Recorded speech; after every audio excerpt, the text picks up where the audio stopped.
तुम्हारे साथ का अनुभव बड़ा निराला है। और शांति के सागर, सदा स्नेह और शक्तियों की वर्षा करने वाले शिव परमात्मा की श्रेष्ठ संतान ब्राह्मण कुलभूषण भाई बहनों को ईश्वरीय याद, प्यार, नमस्कार और ओम शांति।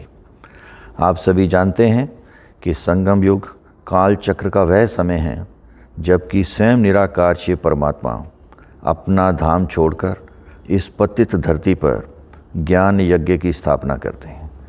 पावन बनने की इस यात्रा में ग्रस्त व्यवहार में रहते अपनी लौकिक जिम्मेदारी संभालते हुए इस ज्ञान मार्ग पर चलना कई बार चुनौतीपूर्ण हो जाता है।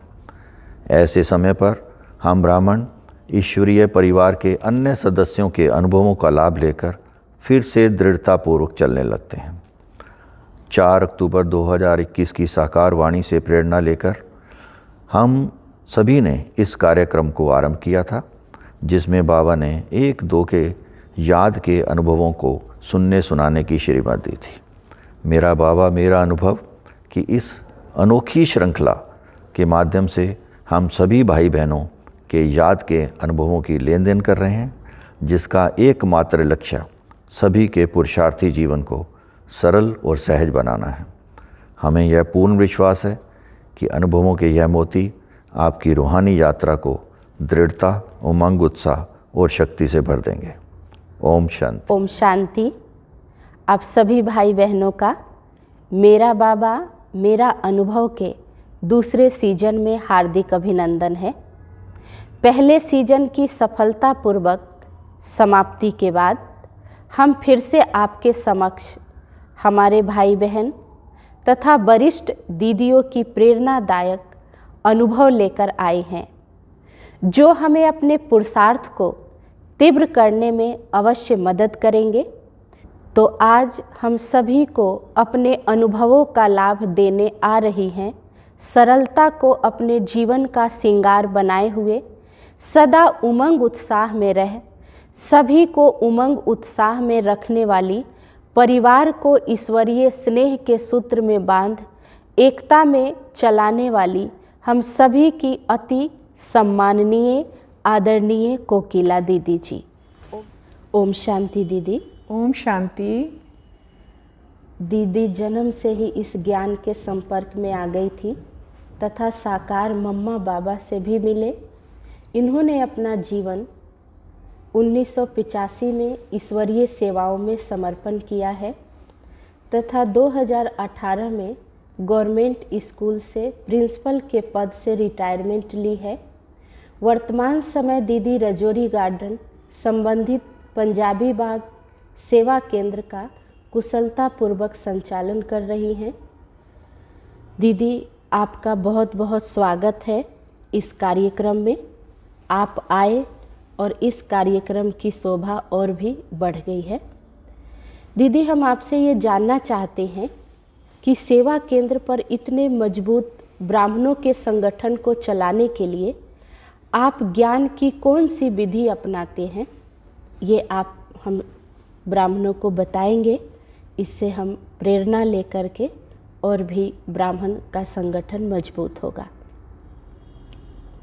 सर्वप्रथम तो मैं अपने प्यारे शिव बाबा और पिता श्री ब्रह्मा साथ निमित्त दादियों का बहुत हृदय से धन्यवाद करती हूँ, जिन्होंने मुझे इस योग्य बनाया जी।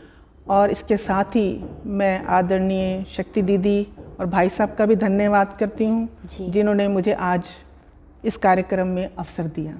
थैंक यू दीदी।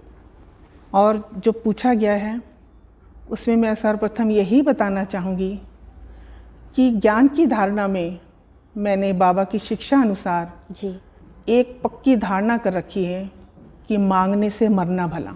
जी जी। बाबा कहते हैं तुम्हें सर्व खजाने सर्व शक्तियाँ मैंने दे दी हैं जी, तुम्हें किसी से भी कभी भी मांगना नहीं है।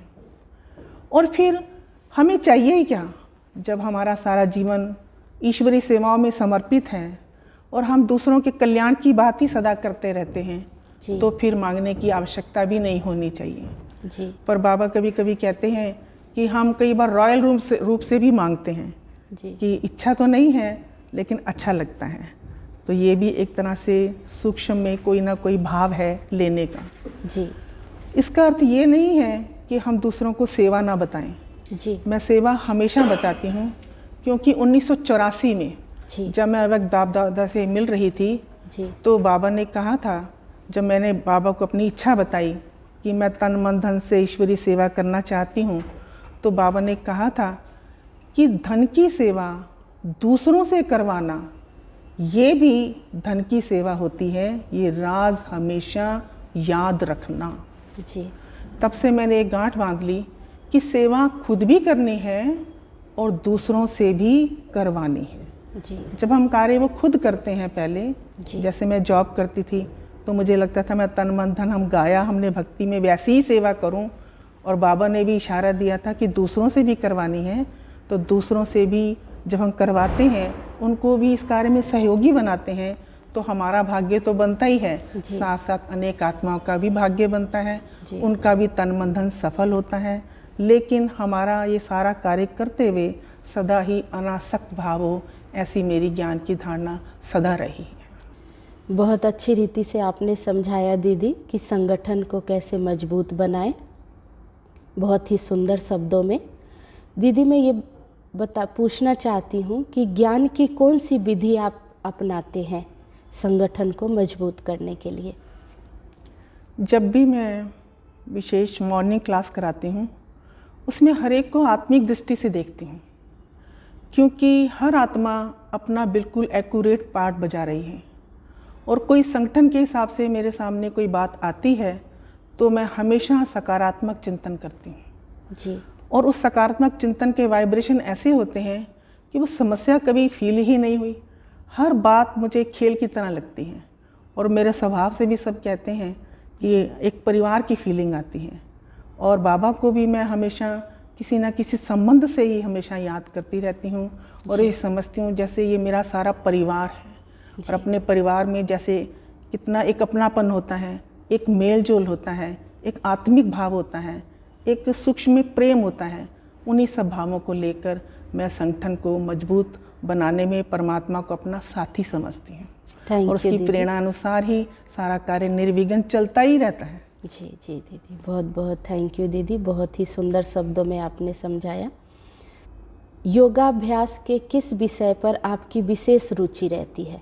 आप बहुत अच्छी तरीके से योग करते हैं, हमने सुना है कि आप स्कूल में भी बहुत बच्चों को योगाभ्यास कराते थे, बहुत टीचर को भी बाबा का संदेश दे करके उन्हें अच्छी रीति से मेडिटेशन कराते थे। तो आप विशेष कौन सा अभ्यास करते हैं?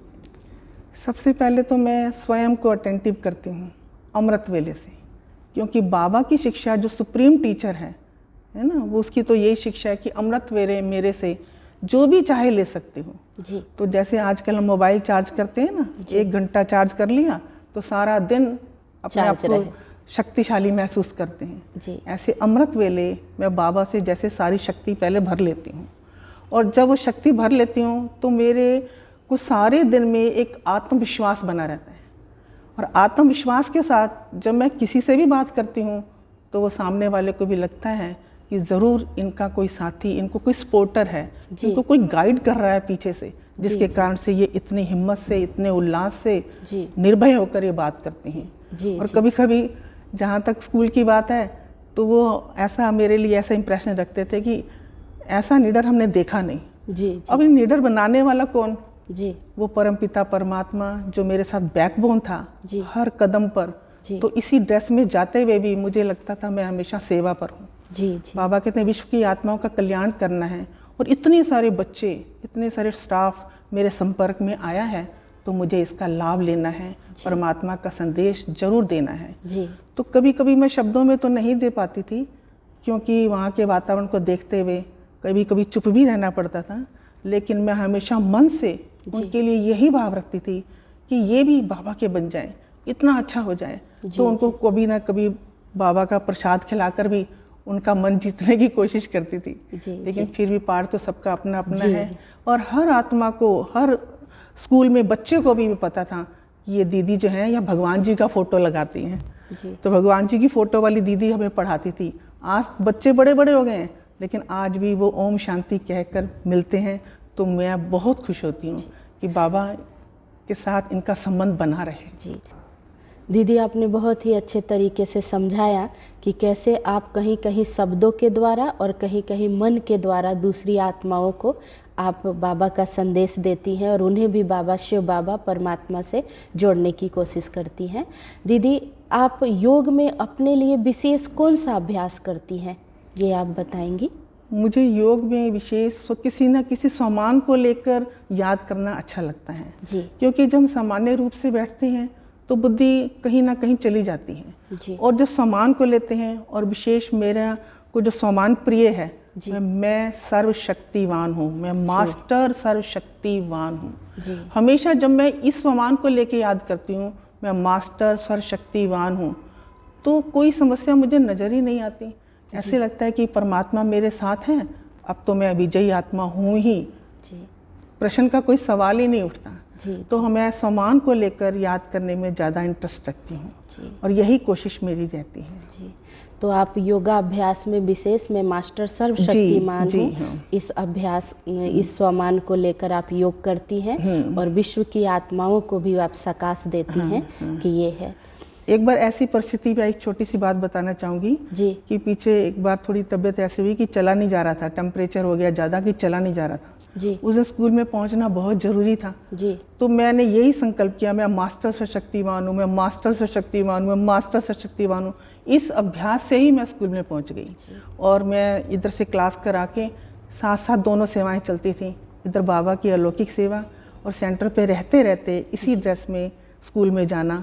ये डबल सेवा जो बाबा ने मुझे दी थी, इस बात का मुझे बड़ा नशा रहता था। जी, तो आपने मास्टर सर्वशक्तिमान का जो स्वमान लेकर योग का प्रयोग भी किया और उसमें आपको बहुत अच्छा रिजल्ट मिला।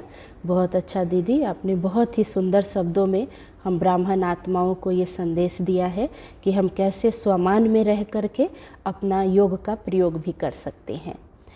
दीदी, इस कार्यक्रम का तीसरा सत्र एक खेल पाल के रूप में रैपिड फायर सेशन है, जिसमें हम आपके समक्ष 2 बातें रखेंगे और उनके उत्तर हमें आपसे तुरंत चाहिए होगी। दोनों बातों को सुनने के बाद जो भी उत्तर आपके मन के पहले आए, अधिक चिंतन किए बिना आप हम सभी के समक्ष रखें।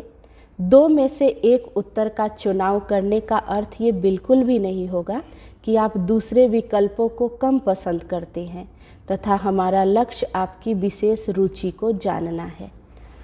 ये तो वैसे ही हो गया जैसे किसी बच्चे से पूछा जाए कि तुम्हें मम्मी ज़्यादा पसंद है कि पापा ज़्यादा पसंद है। दीदी, हम इसलिए आपसे पूछना चाहते हैं क्योंकि आप इतने पुराने साकार मम्मा बाबा से पालना ली हुई ज्ञान में चली हुई आत्मा हैं, तो हम सब कुछ सीखना चाहते हैं आपसे, इसीलिए। दीदी, मैं आपसे पूछ रही हूँ, मम्मा बाबा। मम्मा। दीदी, आपने विशेष मम्मा को ही क्यों चुना?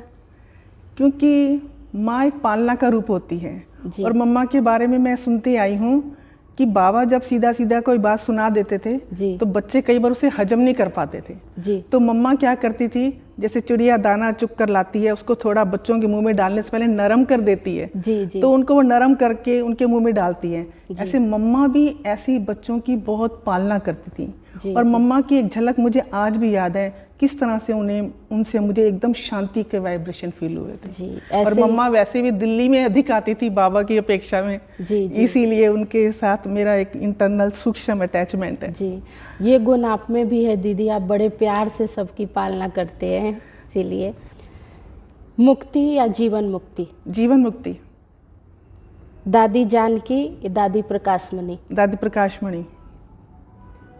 बाबा माता पिता के रूप में या बाबा शिक्षक के रूप में? माता पिता के रूप में। रमणीकता या गंभीरता? रमणीकता।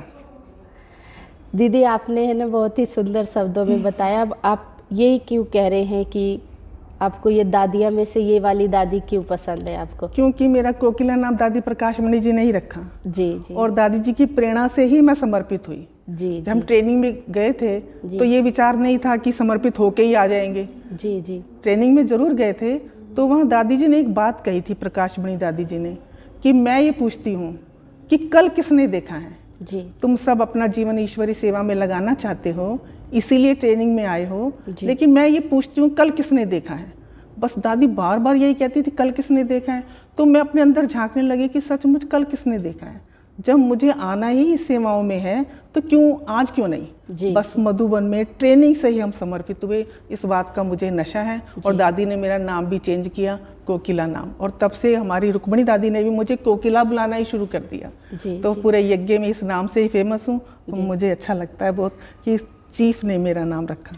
और बाबा को आप माता पिता के रूप में या टीचर के रूप में? तो आपने माता पिता के रूप में इसलिए क्योंकि मेरे माता पिता ही माध्यम बने मुझे इस ज्ञान में लाने के। जी मेरे जन्म लेने पर ही मेरे पिता को ज्ञान मिला, जी फिर 2 साल के बाद मेरी माता जी को मिला। और छोटे छोटे ही हम अभ्यास करते थे शिव बाबा के चित्र के सामने। वो माता पिता ने ही सिखलाया ऐसे योग में बैठना है, धीरे धीरे ज्ञान समझाया। जैसे दुनिया में भी कहते हैं कि अगर भगवान का कोई दूसरा रूप देखना है तो माता पिता के रूप में देख सकते जी। हैं। और मेरे तो माता पिता ही माध्यम बने जी, भगवान से मिलाने के, ज्ञान में लाने के। तो मुझे वो मेरे लौकिक पिता भी थे और अलौकिक भी थे। जी।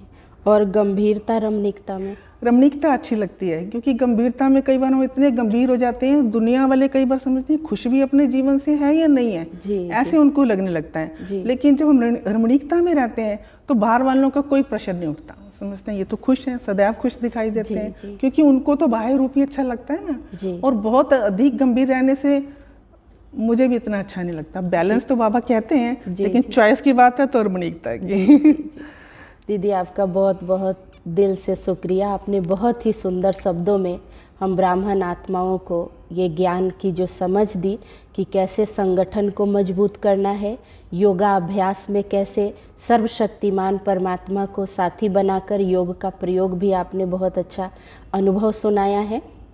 और जो ये छोटा सा हम गेम भी खेले उसमें भी आपने अच्छी रीति से हमें समझाया कि कैसे कौन सी दादी से आपको ये प्रेरणा मिली माता पिता के रूप में, और हमें रमणीकता में रहना क्यों ज़रूरी है, क्योंकि हम समाज में रह रहे हैं, उनके साथ रह रहे हैं, तो हमें उनको लेकर चलना है। इसके लिए दीदी हमारे भाई बहन जो आपको देख रहे हैं, सुन रहे हैं, आपसे प्रेरणा भी ले रहे हैं, आप उन्हें क्या संदेश देना चाहेंगी जो उनको भी इस ज्ञान मार्ग में सर्वश्रेष्ठ जीवन बनाने का भाग्य मिले? क्योंकि आप साकार मम्मा बाबा की पालना ली हुई सर्वश्रेष्ठ आत्माएं हैं और अनेक दादियों से आपने पालना ली है, तो हमारे भाई बहनों को आप क्या संदेश देना चाहती हैं? मुझे आप सभी भाई बहनों से मिलते हुए बहुत हर्ष हो रहा है। और जैसा कि मधुबन से इस मास अलग इशारे भी आए हुए हैं कि कर्म योगी बन कर्मातीत स्थिति का अनुभव करो, तो समय के इशारे प्रमाण हमें हर आत्मा के प्रति शुभ भावना, शुभ कामना रखनी है और अपना समय, श्वास, संकल्प सब कुछ सफल करना है। क्योंकि जैसे कि मम्मा कहती थी, कोई भी घड़ी अंतिम घड़ी हो सकती है, तो हमें हर पल बाबा की याद में रहना है, हर कर्म बाबा की याद में ही करना है। ये संदेश परमात्मा की तरफ से आप सब आत्माओं के लिए मेरी तरफ से भी रहेगा। ओम शांति। बहुत बहुत धन्यवाद आदरणीय कोकिला दीदी जी, जिन्होंने अपना कीमती समय निकालकर अपनी श्रेष्ठ उपस्थिति देकर इस कार्यक्रम की शोभा बढ़ाई। दीदी आपका बहुत बहुत धन्यवाद है। ओम शांति। तो आप सभी ने सुना हमारी आदरणीय दीदी जी ने कैसे संगठन को मजबूत बनाना है, उसके लिए कैसे मांगने से मरना भला ये उनकी स्मृति में रहती है, और उन आत्माओं से भी संगठन को मजबूत करने के लिए तन मन धन मनसा वाचा कर्मणा वो सेवा में कैसे उन्हें लगाते हैं और साथ साथ संगठन को भी मजबूत करते हैं। योग के प्रयोग के लिए आदरणीय दीदी जी ने हमें बताया कि कैसे मास्टर सर्वशक्तिमान का स्वमान में वो योग करती हैं और योग का प्रयोग भी करती हैं। कैसे स्कूल में वो प्रिंसिपल रहते हुए अनेकों आत्माओं को बाबा का संदेश दिया। आशा है आप सभी ने इनके आशीर्वचनों से अवश्य लाभ लिया होगा। तो मिलते हैं आपसे नए मेहमान के साथ हमारे अगले एपिसोड में। तब तक के लिए खुश रहिए, खुशी बांटते रहिए। अच्छा, ओम शांति।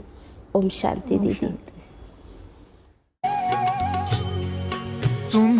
तुम्हारे साथ का अनुभव बड़ा निराला है, तुम्हारे साथ का अनुभव बड़ा निराला है। मिले न स्वर्ग में वो सुख लुटाने वाला है, तुम्हारे साथ का अनुभव बड़ा